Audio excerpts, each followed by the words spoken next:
Hi, I'm Josie Marin, and I play Mia in Need for Speed Most Wanted. Make sure you do all your racing in the game. On the streets, drive safely and responsibly, and wear your seatbelt. What if I told you that the greatest racing game ever made is hiding inside a Fast and Furious movie? And no, it's not the one you're thinking of. It's Tokyo Drift. And it's basically already a Need for Speed story. They just forgot to make the actual video game. Still need a dictionary? Let's break this down. What makes a racing story work? It's not just cool cars, it's not horsepower, it's the arc, it's the character development. And Tokyo Drift nails this. You start with a nobody. Sean's not special, he's not rich, he's not famous, he just likes to race. Then he gets thrown into a new world, Tokyo, culture shock, new scene, new cars, new rules. That's exactly what a Need for Speed campaign needs. A reason for you to learn new mechanics, new cars, new skills. 31 County. I copy 31. Turning on the speeder that just flew by me. Then enter Han, the mentor. One of the coolest characters in cinema, honestly. Your guide, your upgrade dealer, your mission giver. Love interest? Check. Rival? Double check. DK, he's basically your boss fight waiting at the end of the map. And then Han dies. Stakes go through the roof. Final showdown. Not for fame, not for money, but for respect, for something more. That's how you make a racing game matter. Now, compare that to the modern Need for Speed stories. They don't hit like this.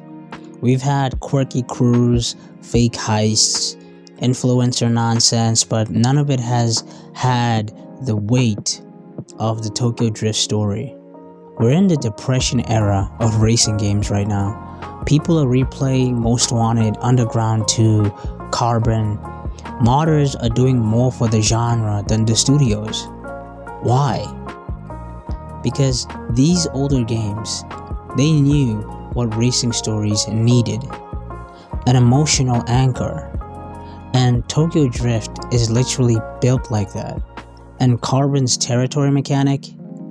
Fire. Taking over districts, building a new crew to help you win races, that could easily come back in a Tokyo Drift inspired video game. Imagine building up a crew in Tokyo, drifters, tuners, muscle car freaks, all repping different wards of the city. And the customization? Man, Underground 2 and Carbon had it dialed in. Hood scopes, trunk audio, neon glow, custom speedometers. Modern games feel surface level compared to that. And the vibes? Come on. Tokyo Drift is peak racing movie energy. The music? Perfect. Tokyo Drift by Teriyaki Boys? That's racing game Mount Rushmore material. The locations? Come on. Tokyo at night.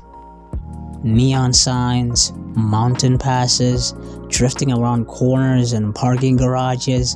This is next level design. Begging to happen. I mean, I'm biased. I've watched this movie over 10 times because it's that good. It's got what Fast and Furious lost between stealing DVDs and going to space. It's got what racing games need again. And while we're here, racing game music, don't even get me started on Most Wanted, Styles of Beyond, Bullet for My Valentine, Disturbed, I Am Rock, I Could Go On. The soundtrack was adrenaline.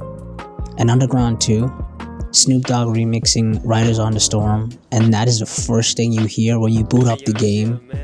Come on. EA knew exactly what they were doing back then. This is what people forget. We've got different flavors of racing games. Gran Turismo, beautiful, but pure simulation. Forza is the in-between Horizon is open world fun. Motorsport is more sim focused. Burnout, straight up mayhem.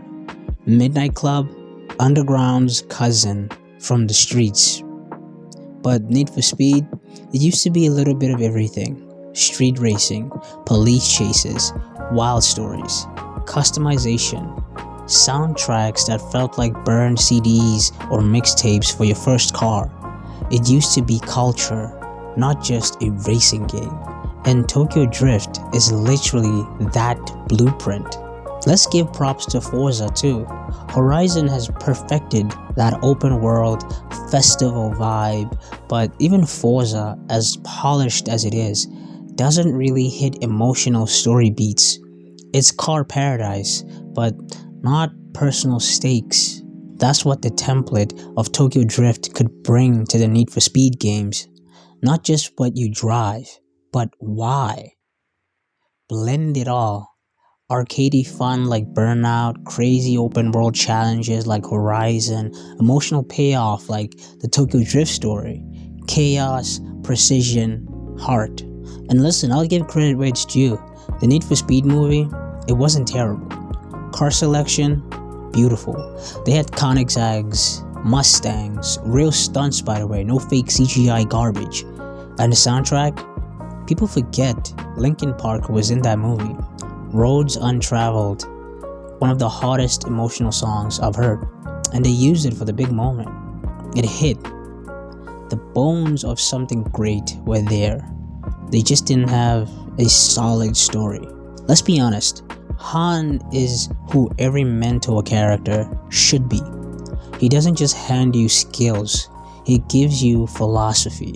Drive with purpose, respect the culture, drift not just for speed, but for style. Because it's beautiful. Imagine a Need for Speed game where you start out as a cocky street racer with everything, but by the end, you're driving for something bigger, for your crew, for your mentor, something personal. That's storytelling. That's how you make games stick, racing or not. So yeah, forget influencer selfies, forget AI cops that don't work or run into buildings. Just give us a nice, well-written story, Tokyo Drift style, but as a Need for Speed game. EA, if you're listening, stop playing around. Anyway, I could talk about Tokyo Drift all day long. Let me know in the comments, what's your favorite racing soundtrack? What's your favorite racing game or franchise? And let me know if you agree that we need a good story to revive the Need for Speed franchise. Or I'm just speaking nonsense. What we really need is better physics, better cars, better music, Let me know. I'd love to engage with you guys. Or if you've also rewatched this movie like an unhealthy amount of times like me. But remember, thank you for giving me your time today. Peace.